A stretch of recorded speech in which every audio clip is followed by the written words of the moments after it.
Transfers had pretty good weekends.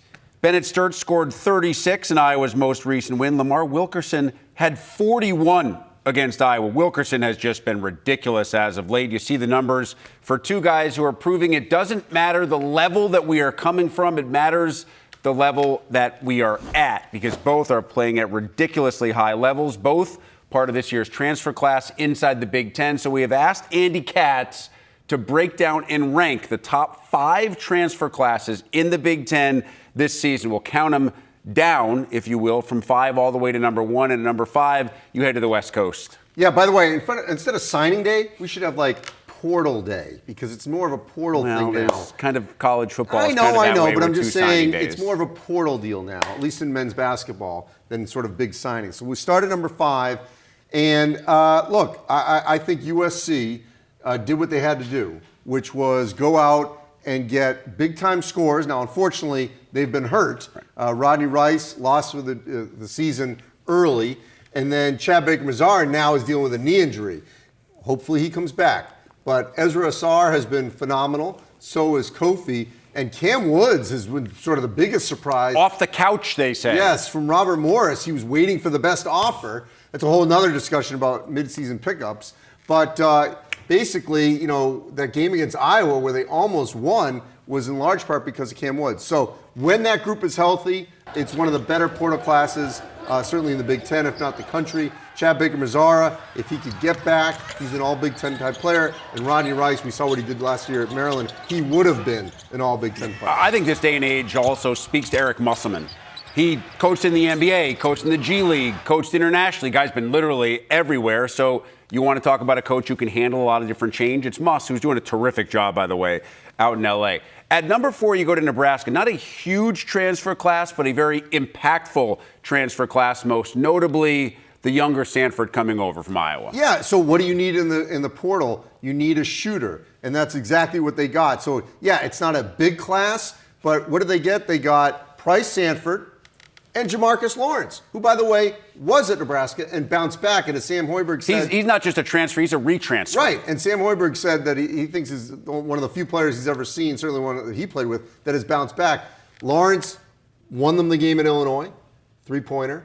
And Sanford has been absolutely sensational, potentially first-team All-Big Ten, coming over from Iowa. They did originally recruit him out of high school. So, you know, Sanford and Lawrence, a lot of familiarity with Nebraska, so it was a little bit of a seamless transition to incorporate them into this roster. Yeah, I think Price is having the kind of year that he's going to be in first-team contention, because scoring those kind of points, it's going to be a tough first team to make. But he has been awesome. And you mentioned Lawrence, obviously, the shot that we all remember, the game winner against Illinois, but kind of the glue of this team as well. And obviously a guy who's been there through some rough times with Fred Hoiberg at Nebraska as well. You brought up Iowa, so let's rank Iowa number 3. And this is a team that doesn't just have a couple of transfers. The head coach is a transfer, Ben McCollum, and he brought so many of his guys with him. And then he went to other places to try to find the right chemistry. And I got to tell you, it has really worked. To me, this is a team that has maybe exceeded expectations more than any other inside the Big Ten, because I don't think very many people outside of Iowa City believed in the middle of February this would be a team with right now very little worry about making the NCAA tournament. Yeah, and I'll tell you, I've been to games there. We got another one Tuesday. There was apathy last season. No question about it. It had sort of gone south. And there's a little bit more of a buzz now again because they love this team. Optimism. Yes. And here's the deal. Obviously, Sturtz, he's been phenomenal wherever he's been. Northwest Missouri, Drake. But, you know, bringing players from Drake, and Banks has really played well. You know, there's no question about it. But those 3 players you see on your screen have had their moments. Certainly the other 2 have complemented Bennett Sturtz very well at times. But Sturtz just takes the whole class with him because he's a first-team All-Big Ten player. He's having like an All-American type season. He could potentially be a back-end lottery pick.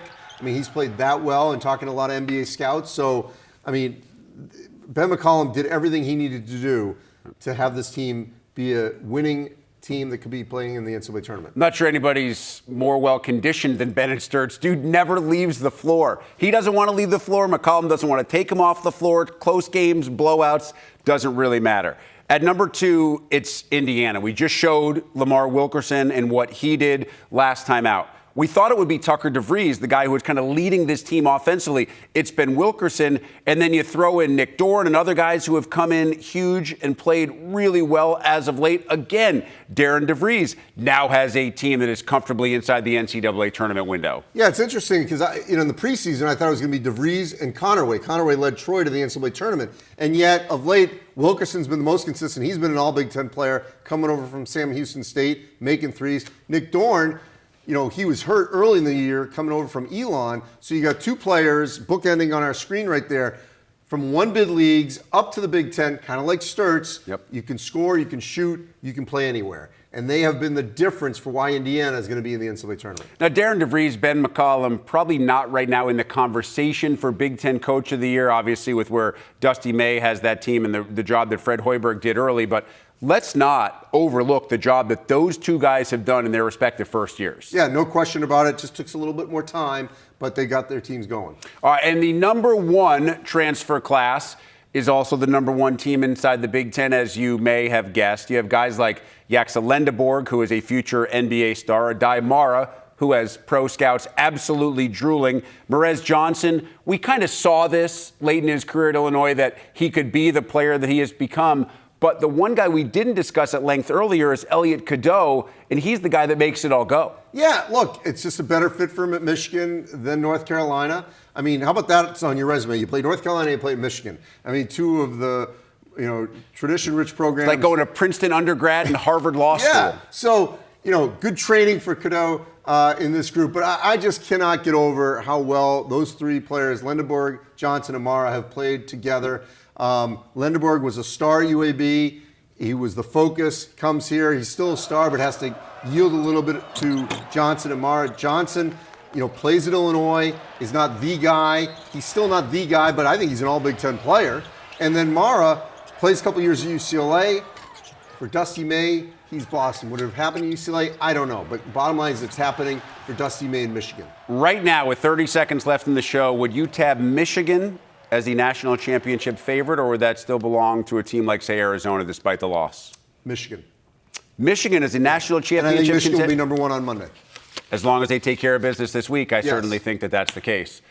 For Andy Katz, I'm Rick Pizzo. As we wrap up this midweek edition of Big Ten Today, don't forget, Wednesday night triple header here on the network featuring Andy. He's going to take the short trip up to Evanston.